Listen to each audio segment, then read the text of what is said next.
పప్పు వేసి నెయ్యి వేసి కలుపుతా. ఏం కలుపుతున్నావు? ఉప్పు వేసా.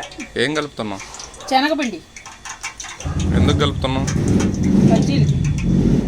మరి అది చెప్పాలిగా నువ్వు. నీకు మేపాలి కదా ఇప్పుడు. మరి మేపుడు కొంచెం ఇటు పక్క పెట్టు, మళ్ళీ షింకు కనిపిస్తుంది అంటారు. నువ్వు వేసావు పుల్ల. 2 అంటున్నారు దాంట్లో సింకు చూపించి సింకు శుభ్రం చేయండి అని. శుభ్రం చేసినా అది పోయేది కాదు. పిండి పేనాసోడు తక్కువ కలిపి ఉన్నావు చూసావా? ఏం పాడు చేయను. మరి బజ్జీ కనీసం 4 తినాలి కదా. తినాలి కదా. మరి ఎందుకన్నావు మాట? బాగా కలుపు.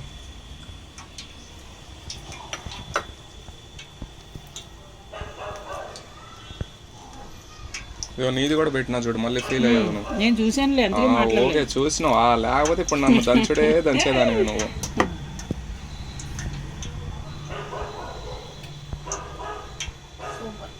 ఏమేస్తున్నావు ఇంతకు ఇప్పుడు? ఉప్పు సాలేదు.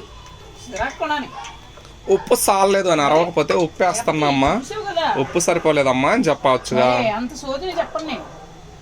నీకు అలవాటు అయిపోయింది సోది. ఇంత మెత్తగా ఉంటే బజ్జీలు రావు. నువ్వు మాట్లాడుకో, నన్ను నవ్వించుకో. నేను బజ్జీలు వేసిన నవ్వించుకో. నువ్వు ఎలా నవ్వుతున్నావు అలా పడతాయి బజ్జీలు నూనెలో. ఈ డైలాగ్ ఇంకా బాగుంది.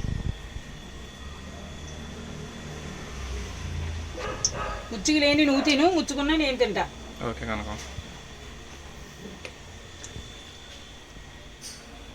ఏంటిది తీసుకుని ఇలా తీసుకుని తీసేదా? దాంట్లో ఉన్నది చూడ వస్తాం. అదిగో అది తీయంటే ఇలా ఇచ్చేస్తాం అనమాట. ఎలా ఉన్నామంటే ప్లేట్లో పెడితే తింటామంటే మళ్ళీ నా ముడ్డంటే ఎందుకు తిరుగుతున్నావు? కరెంట్ కూడా తీయాలా? నువ్వు ఎలా అడుగుతున్నావు చూపించాలిగా. మరే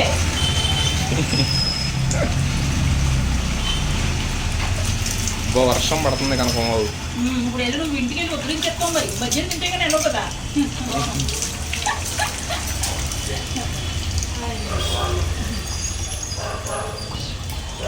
అది అట్లా ఉండాలి. అది ఇది పద్ధతి అంటే. ఇది పద్ధతి. దీన్ని పద్ధతి అంటారు. ఎప్పుడు అయ్యే మాటలు వస్తాయి, మంచి మాటలు రావే నీకు. ఒకళ్ళు అన్నారు, బాబు నువ్వు కెమెరా పట్టుకొని తిరుగుతుంటే నాకు చాలా బాధ అనిపిస్తుంది బాబు అంటే నేను చెప్పిన, ఏమంటే మరి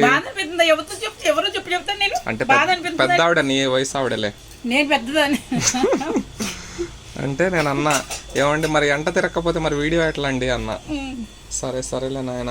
పాపం అబ్బు అంత బాధ వచ్చేసింది ఆవిడకి. నెలకు ఒక 5,000 ఏమో నా నాయనగారు ముడ్డెని కలిసి తిరగకుండా ఉంది. కానీ వీడియోలు తీయకోకుండా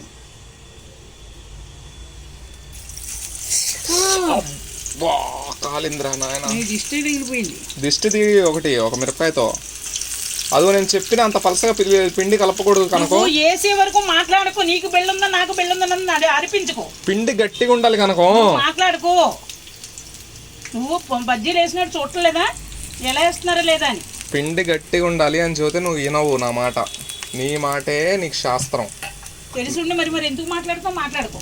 ఆ మాట నీకు చెప్పిన అర్థం కాదులే. కానీ నేను పూర్తిగా చేసాక చూడు.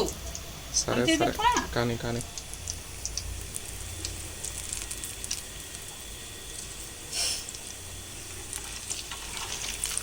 ఎవరో అంటే పాపం జాలేసేస్తుందంటే మరి ఆ తల్లి ఎవరో మరి ఒక 5,000 కొట్టు తల్లి. మరి నువ్వు చెప్పావు కదా, మరి నాకెంత బాధగా ఉంటుంది. మరి ఎన్ని వేసి పెడతానా నీకు చెప్పు. మరి నాకు బాధగా ఉండదా? అయ్యో పాప నీకు ఎలా చేసి పెడుతుంది పాపం ఆవిడ. మొగుడికే వంట వండుకోలే పెడుతుంది తిడుతున్నావు అని అన్నట్టే అర్థం. ఇగో నిన్ను వేసి మింగేలేదు నువ్వు. అయిపో కనుక అన్ని ఎవడేయమండి కనుక నిన్ను 4 వేయాలి. నువ్వు అన్ని తినగలుగుతున్నా నేను. ఏదో 4 వేయాలి నువ్వు. ఓ పిండి ఉందని రప్ప కలిపేస్తే అంతే ఉంటది. సరిగ్గా డబ్బా ఉచ్చి కొడతాను. పిండి ఉంది ఎంత కలిపోయినా చూడు. వాళ్ళు ఇచ్చారు తినమనే కదా ఇచ్చారు వాళ్ళు నెల సరుకులు. తిను నూనె అయితే కొనుక్కుంటామండి. నూనె ప్యాకెట్ వేయట్లేదండి మీరు. ఏంటో ఇప్పుడు మనం హోటల్కి పోయినప్పుడు 4 బజ్జీలే తినగలం, ఎక్కువ తినగలం. 35 రూపాయలు. 35 సమీర్ గారితో మాట్లాడు. నువ్వు మాట్లాడు. నేను ఫోన్ చేస్తున్నాను. వంట వండుతున్నాను.